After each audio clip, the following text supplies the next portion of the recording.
from your local news channel. Live at 6 starts right now.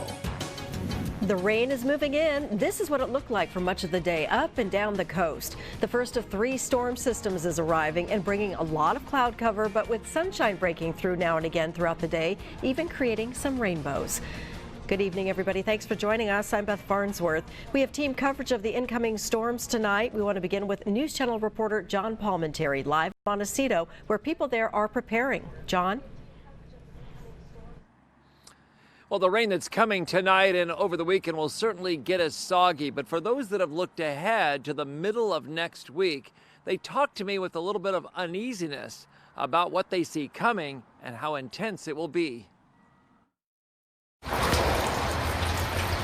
This late December storm was a one-day blast of wind, water, hail, and snow. It came in harder and faster than most people expected. Now, rain is on the radar off and on for a week. I think we have hopefully everything in control.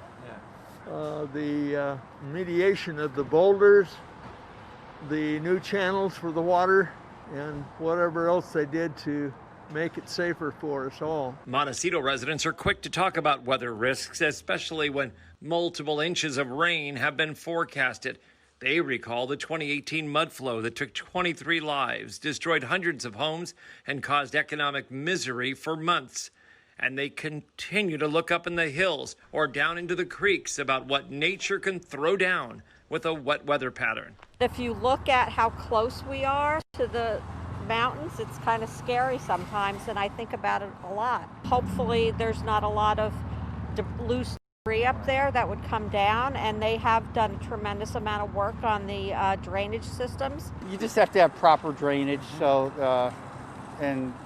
people took care of the storm drains and stuff earlier this week. It may be a little bit too early for some people to start sandbagging now, but those who are watching the advanced weather forecast say that if you're not taking the next weather pattern seriously by now, you should be. Pat and his crew have done a great job getting those nets in there. And with a little help, it'll all go well.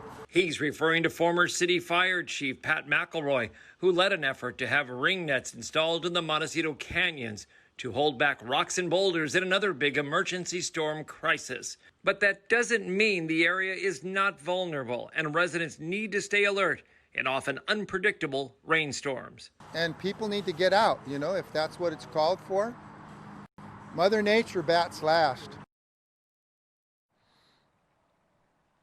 And we certainly have seen a lot from Mother Nature where I'm standing next to Montecito Creek here in the big mud flow. Where I'm standing, the water and the debris was still about 10 feet above my head, and I'm above the creek right now. We are going to be tracking this in our First Alert Weather Center throughout the weekend and all next week to see what's coming, when it's coming, and how strong it'll be. Reporting live along Montecito Creek this evening in Montecito, I'm News Channel reporter John Palmentary. All right, thank you for that, John. Now let's check in with our chief meteorologist, Kelsey Gherkin. She's tracking the rain from the First Alert Weather Center. Hi, Kelsey. Hi, Beth. We've seen light showers pass throughout the day. The bulk of this rain in San Luis Obispo County, and I'll go ahead and put this right into live mode right now.